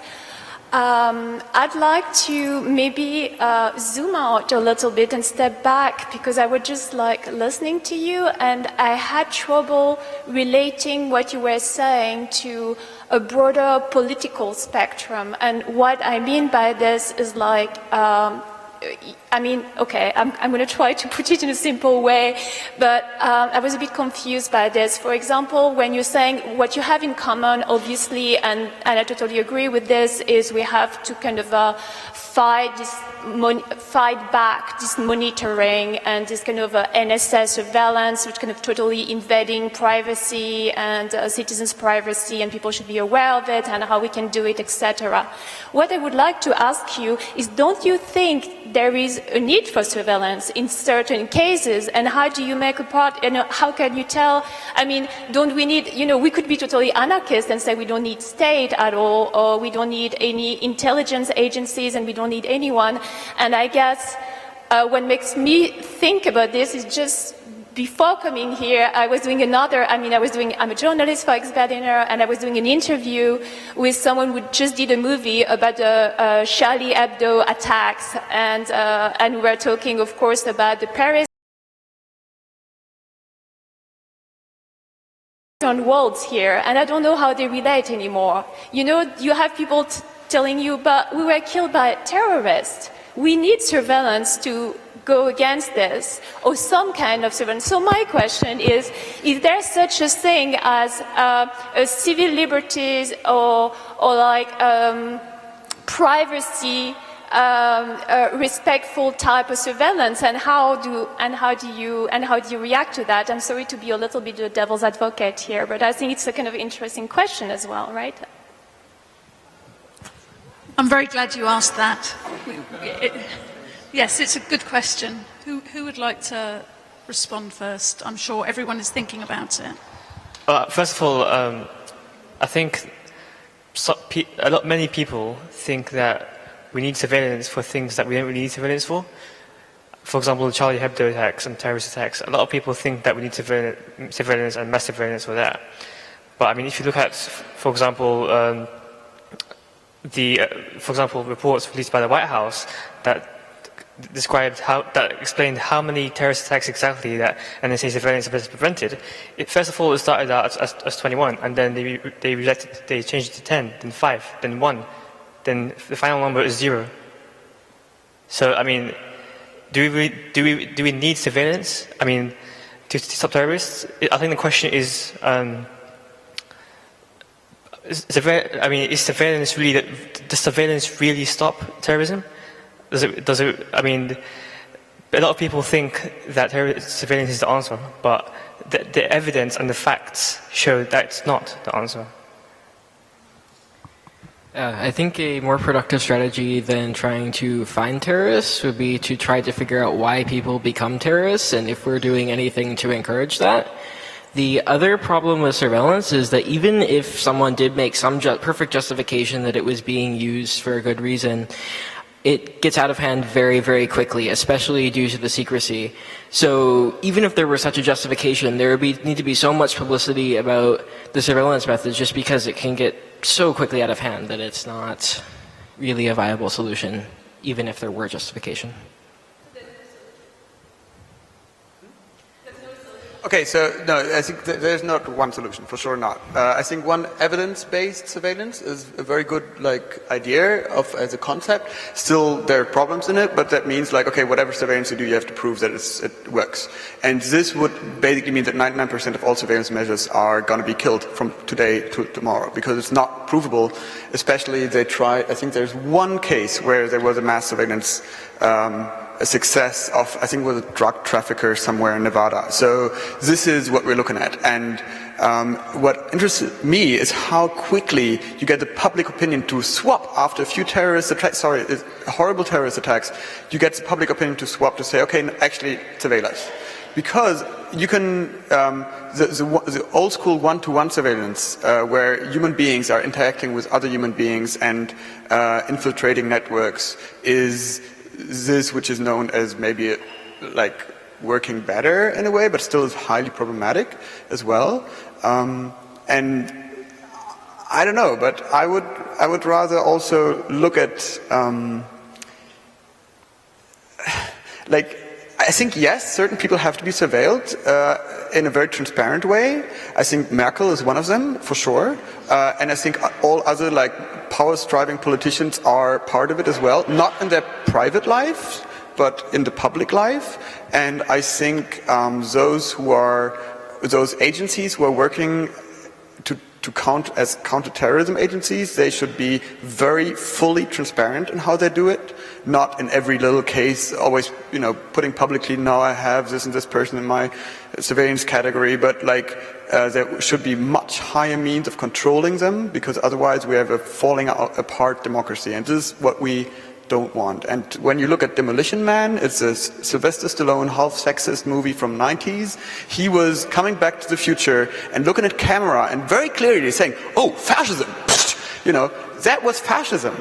And today we just have cameras there and no one complains. And I don't get that. I don't understand how public opinion can just accept and then nowadays even wonder, oh, maybe we should bomb ISIS and everyone, just go and bomb. And people are like, yeah, that's the solution, right? But can we not be a bit more careful about now starting a war that is having historically been proven to just raise the problems and then do mass surveillance? I don't get, I think I'm very, so there I'm angry, and then we try to find other ways for that. I had a microphone. Hi. Someone has the microphone over there. Thank you. The other microphone. My question was sort of related to the previous one, so I'm going to try to phrase it a bit differently. I'm originally from Paris, and I was obviously very affected by what happened both with the Charlie Hebdo attacks and the recent events. And the main question I've been asking myself after reading a lot about like what the reasons are, and obviously like going to wars and bombing people in the first place is a big trigger for more terrorism. So I'm being really appalled to see that we just call for more of this, more of the same as a response. The rise of the extreme right in France is extremely concerning as well, and yeah, the knee-jerk reaction, the general knee-jerk reaction of politicians, and as well as my compatriots, is really something I don't know how to respond to, and I wonder, like, as just a single citizen with a modicum of technical knowledge, what can I do, or what can we do to spread, like, to fight ignorance and vouch for a more responsible response in case of these events, which obviously trigger all sorts of emotional responses. It may be many questions, but yeah, what can a normal person do to promote more responsible answer to these things, and maybe lobby for a more responsible, more reflected answer, if anything.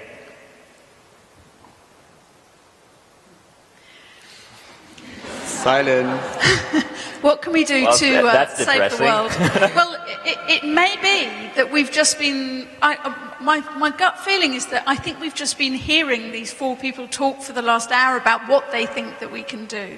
No, well, I mean, perhaps it's a very valuable question. I think my answer would be, let's sit together and talk about it, because it's very individual. There's not the one answer, right? I think everything we do is part of our personal history and also from our context we come from. So there's not the one thing. I mean, I can tell you, like, read more and then act more, but this is like, I don't know, this is not really helpful, I guess. So especially being confronted with terrorist acts of this scale, which are highly impacting, I think for me it's a time where I don't want to speak first, because I don't know the Middle East. I have no idea. I'm not an expert in Middle East, right? And this is something which makes me incapable of saying what to do. And I think all those who say, like, war, like, I mean, I heard so many different pacifist approaches where I'm sure, okay, because I'm not sure what to do, I would start with that maybe. And, then go ahead. But I don't know. I wouldn't, I mean, you can go to Rojava with a rifle, but I don't know if that's a good idea. It apparently is a good thing to do. I don't know. MC. I think it is very personal, and a lot of the problem is figuring out what to do, but generally at a high level, I think actions that discourage fear-based narratives are probably some of the most productive steps. Thank you. Who would like... Okay, the gentleman at the back there. Well, compliment for the wonderful panel. The previous question was about terrorism. I keep the same things. If you have 1 month of time and unlimited resource, how you can take fun of ISIS? Do you have in mind some kind of prank to take fun of ISIS? What you can do in a...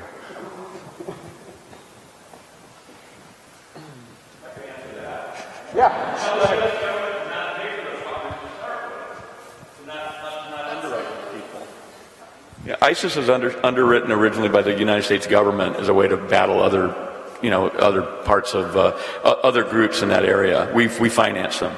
So a good place to start would be getting my government to not finance these fuckers.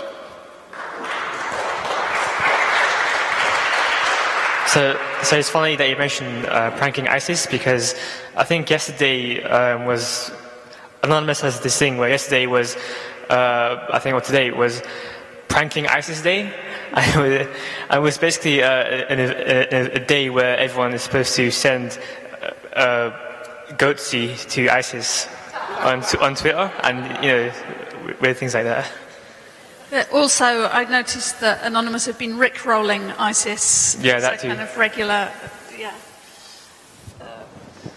But I would not go and infiltrate them. This is like, have a speech and like make a lot of fun, and this is something I would just don't better, not yet. Yeah, I think we choose this kind of act just because we think this is the last month of our life. Otherwise, maybe we was involved in a traditional way to be and do politics. It's clear? Yeah.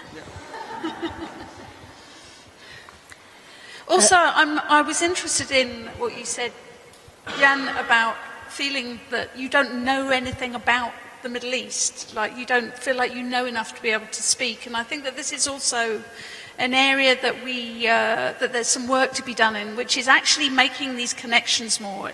And you're pointing at it a little bit, MC, I think, with this idea of making a human connection with intelligence agents. I think maybe this kind of reaching out and connecting across difference and across cultural difference, I think there's work to be done, massive work to be done there, online and kind of amongst ourselves in very multicultural, multi-ethnic towns like Berlin and London. Marie? I just noticed that the Intelexit slogan was backdoor to democracy. And I think they hadn't yet killed the terrorist in Saint-Denis in the assault, after the last attacks in Paris, that the CIA said, okay, again, asked for the back doors and asked for Google and all the big companies to give access to the data because the terrorists, you couldn't catch them, they went without surveillance, etc. But in the case of the last attacks in France, we knew everyone. I mean, they knew everyone. It was the same filière. It was the same people that Charlie Hebdo, you can just trace them, you had just to listen. And they knew them because, very, very fast after the attack, we had the name of them. They had all surveillance report, So, and despite that, they made the massive surveillance law in France in last September, and it's like completely it doesn't work, and as you said, it's much more efficient. Like old school surveillance looks like much more efficient than the mass surveillance where they find nothing. Just false positives, and now they use also the emergency state, to assign people at their home, like ecologist militants, and after, I don't know, maybe journalists working on like things they don't like. You don't know, but it's completely inefficient. I just want to say that I think what was the result of that is to establish a politics of fear. So I think that is and I think that what we just saw in this panel, for me, was also a way to react to a politics of fear. And what you say, that you got a feeling of positivity, I don't think should be totally dismissed as we don't need this kind of practices because now we should feel that we believe in surveillance and fear, because we still have to understand how we can react to that. And I think what we find actually in this kind of practices that come from hacking, disruption, and even from the 70s and 60s, from what John Law was saying before, is perhaps a positive answer of how you can still be successful in responding to surveillance, but without just being blocked by fear. Because I think if then you establish surveillance everywhere, then there is no space for new imagination. So this is the way I think it's really important what you are doing, because it's a way to react in a totally constructive way to the situation we have today. I just want to say about this fear. Thank you, Tatiana, and I agree with you what you say.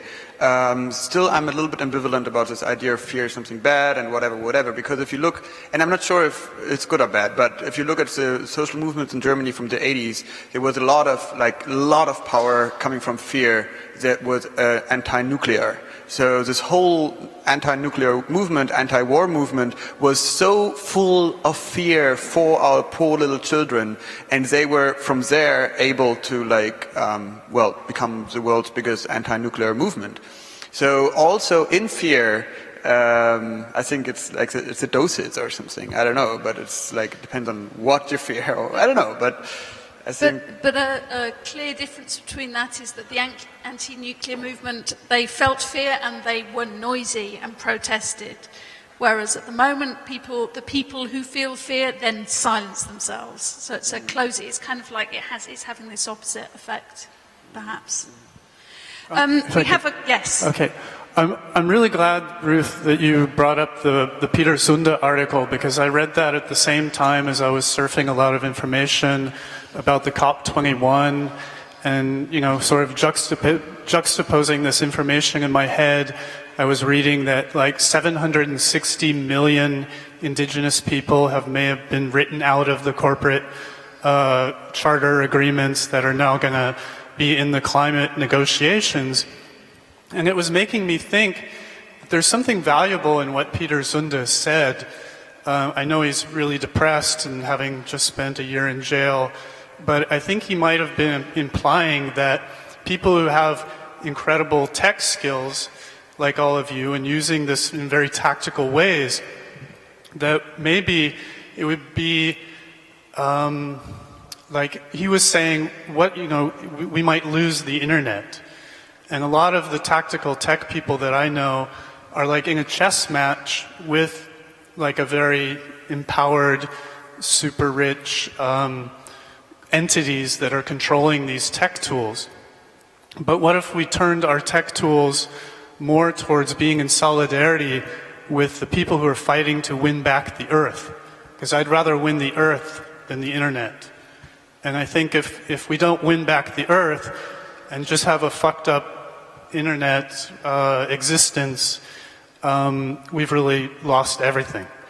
So, I'd just like to ask all of you who have these incredible skills for tactical tech, let's show some solidarity for people like the indigenous struggles who will die without us intervening in these kinds of like Western world negotiations over their lives. So just a kind of suggestion. I'm going to take a couple more and then we need to wrap up. So at the back on the same row. Yeah, I want to react to what Paola just said. I totally agree with we need to win back the earth and support the indigenous and so on, but I would totally not make a difference between the internet and the earth, because if you look at it from a neurological point of view, human beings are part of the earth, and being cooperative is like the epitome of being human, so we cannot afford to let the internet go. And also, speaking of fear, I don't know how to differentiate what it was in the 1980s with the anti-nuclear movement or not, but what I recently thought was very interesting to look into also, again, neurology, because like trust produces trust and fear produces fear, really, if you just look into what happens, how people react to each other, and maybe that there is also a domain where we can look into and work with it. And I don't want to reproduce the pessimism of the first round that the moderators bred a bit. But then again, at the same time, I had a feeling during listening to you, which was really a pleasure, was great fun, and the projects are really fantastic. But at the same time, I had the feeling I've been to a panel like that 15 years ago already, featuring Artmark, Obermorgen, Deportation Class, which is pretty much like Ryan Fair, and on Schleusernet, and all these great projects that have already been there 15 years ago, which were pretty similar, which were already working with over-affirmation and appropriation and all that kind of exposing. And I thought, like, it's the same strategies, and I think on the one hand it's really good that it's the same strategies because it's taking away the fear, what Tatjana said, and it's very important that we keep cool and keep human, but at the same time I think I don't know, we need parallel strategies, and some of those projects are parallel strategies already, but maybe you look back into artist activism also and compare and see how much more complex it has become, and maybe the strategies also need to maybe target educational contexts more, not just the sexy top level media stuff also. I think that we really have to wind up. Tatjana wants John to have the mic. Okay. So I just want to, do any of our panel want to respond to any of the last two comments? Because I think these are kind of new points that we haven't thought about. Do you? I would, did you have a question, or did you, because I wasn't sure I could hear a question. Losing rather. Okay, yeah, cool. No, I wasn't sure. I think for me, I heard two questions. One, do we keep a sustained pressure on maintaining the emancipatory qualities of the internet that we care for, or are we somehow losing focus on a more urgent question in relation to the environment? That was one. And the second one that I heard was this question about, is there anything, does it matter that if we're using the same tactics 15 years on that were employed, that have been employed?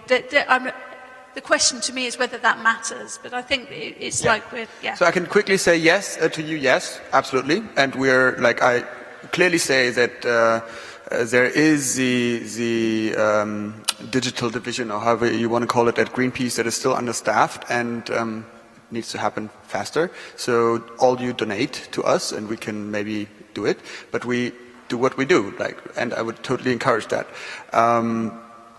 And to the does it matter question, I think that's absolutely, like, I'm very, very inspired, and I work together with Liz from Übermorgen and, you know, Yes Man, and I think that it's something, I would never delegitimize something that is copying a good thing. So field that often feels it has to be new,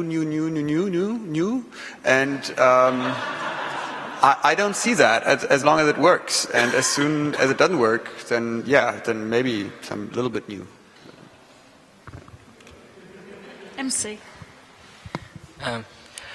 A response to the second question, I think that yes, there has been a lot less progress in a lot of areas than there should be, and we need to start thinking a lot more about the particular objectives that we want, and also tracking the results that we get from using different tactics, trying to understand what tactics are most effective in what situations. And I think that there's a saying that there are no new ideas, and that people combine ideas in new ways. I think that's maybe similar with tactics and strategies. There might not be a lot of entirely new tactics and strategies, but we can figure out how to combine and use them in the most effective ways, and we need to be putting more time and effort into that, I think, definitely.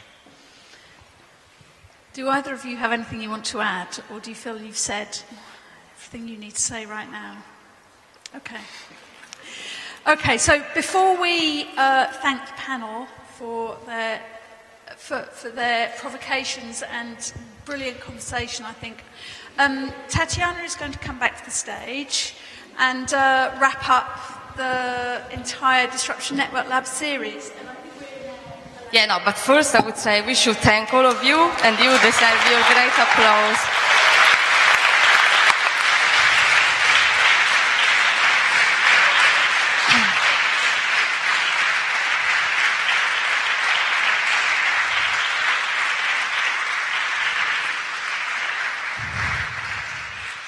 So I see already that some people are leaving, and of course I understand, so I will try to be short.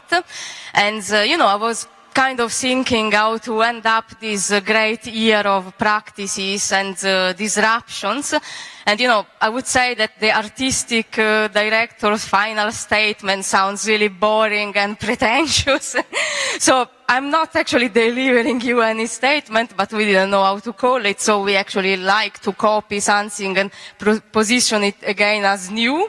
But, because I also think was really interesting debate, I would say, and also I feel to answer, and maybe now I, take a bit my role, and I think that, doesn't mean that if in the past there have been some revolutions, then you have not to do them anymore because they have been done already. So I totally think that if there are people that still use tactics and strategies that are effective and bring a change, and most of all make more understanding things that are not accessible for everybody, or are secret or not understandable, then I think it's something we actually should try to bring ahead.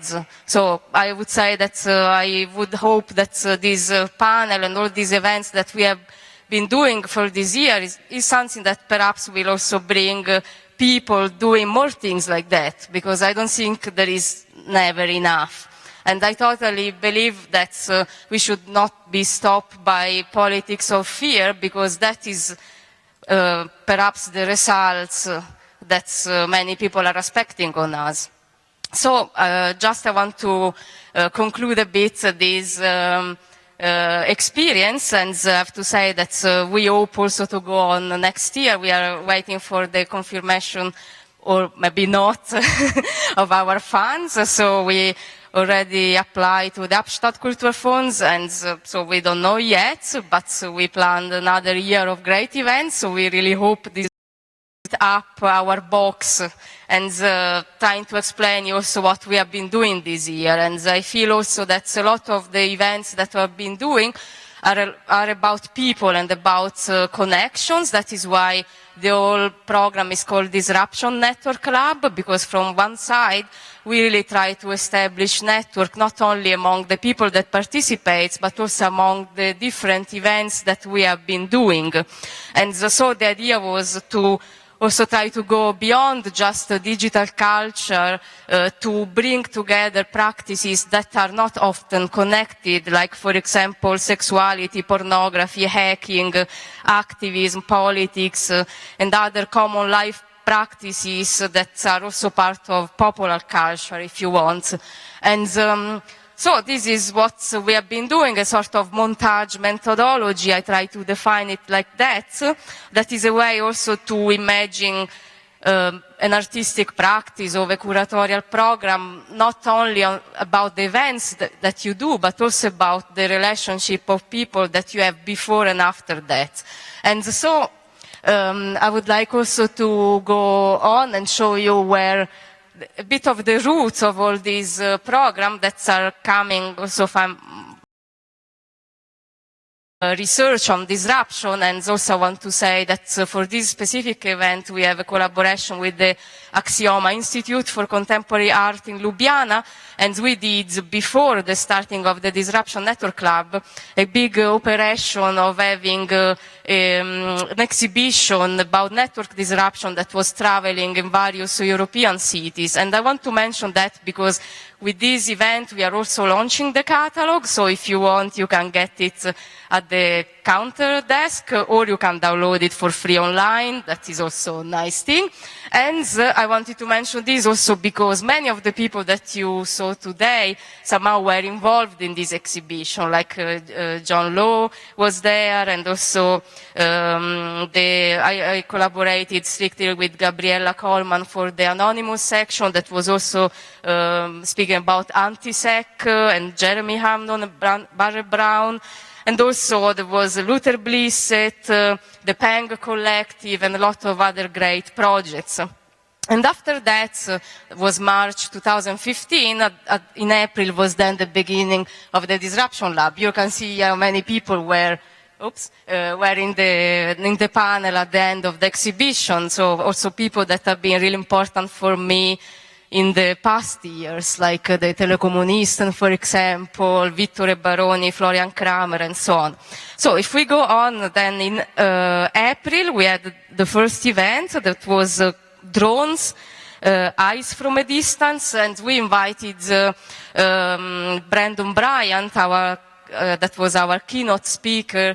I don't know, probably now many people of you know, but he's a former drone operator that did a really touching and important speech at the time.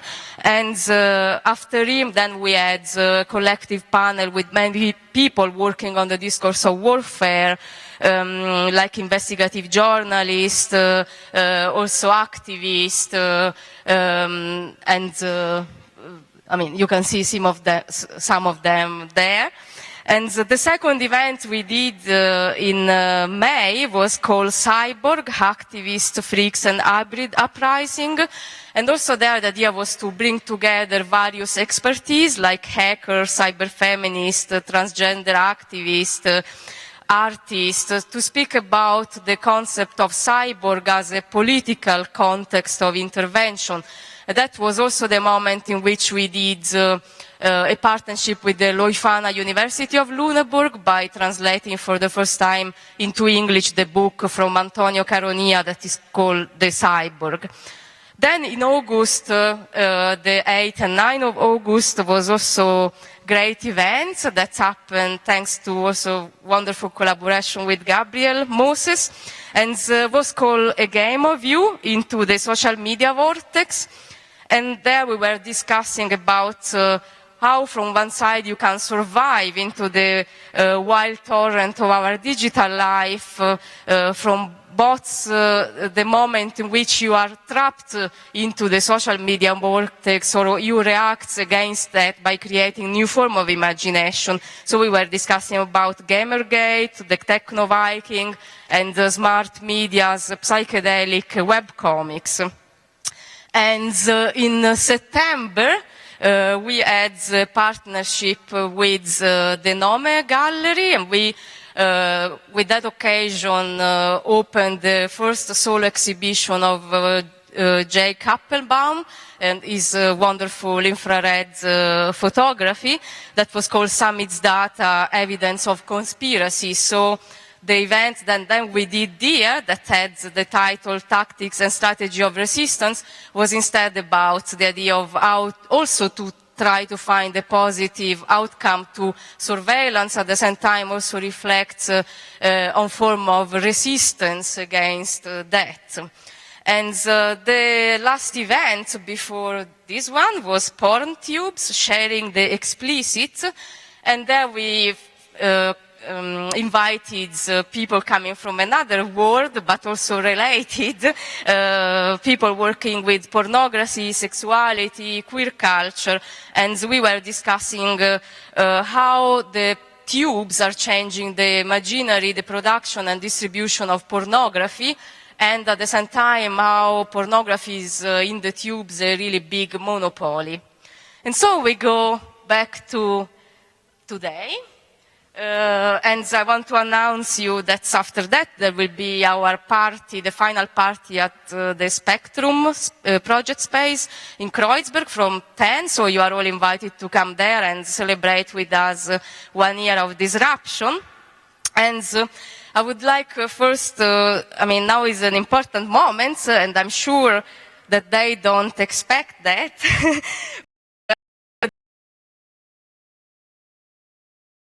Club for the whole year, that are Daniela Silvestrin and Kim Foss, because we have really to do a big applause to them, because they are also the Disruption Network Club.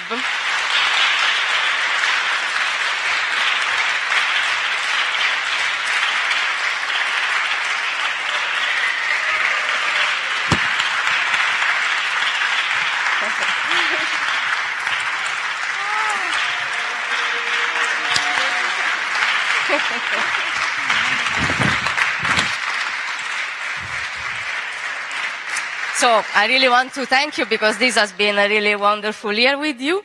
And now I think that we are all together. We can also thank the people that have been working with us for their year. So sorry, maybe now it's a bit boring, but I have to do a list of names. So please don't leave in this really touching moment that I almost feel to cry. And okay, we have to thank first of all Stefan Bauer, that is the director of the Kunstenkreuzberg Bethanien, that is the art institution downstairs. That's I think if we are here, it is also thanks to him. And also Ulrike Jordan, the assistant of Stefan Bauer, that have been speaking with us a lot about logistic chairs, timing, and so she really deserves our thanks, and all the people of the Kunstenkreuzberg Bethanien. And then we want to thank Jonas Franke, that's our wonderful visual designer.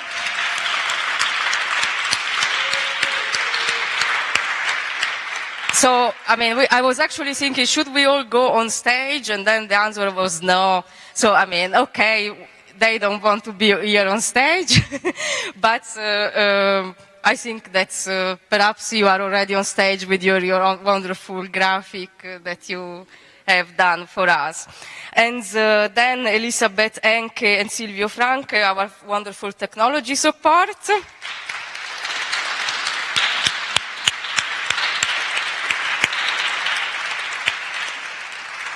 And Gonzalo Roffo Herraitz and Angel Garcia Gimset from the Roffso film. So sorry if I probably say your name in the wrong pronunciation. Hey, Gonzalo is there. And all the team that did our video documentation always in a great way. Maria Silvano, our photographer, sitting there. And also Nadine Nelken, that has been supporting us with the photo, and also with the Free Chelsea initiative that has been with us a lot. So I want to thank also the whole Free Chelsea initiative for Free Chelsea Manning, sorry, for being with us many times. And then Christian Trumer and Roman Kaiser, the helpers that have been building up the space all the time. Helena Knorr for the cash desk. Today we have another person. Yeah, Antonia Eichenauer. Okay. And Ryan Taylor that has been doing the streaming today. And our great radio on team that also did always the radio documentation after our events. And Voice of the Republic as well, they have been doing too. And so I think now the list is finished. Hopefully I didn't, forget people. Also I think Gabriel, we should thank him too. Gabriel surname we don't say because he wants to be anonymous. And so thanks a lot for having passed this great moment with us. And so hopefully see you next year, who knows? And thanks to all our great participants of today and the past editions.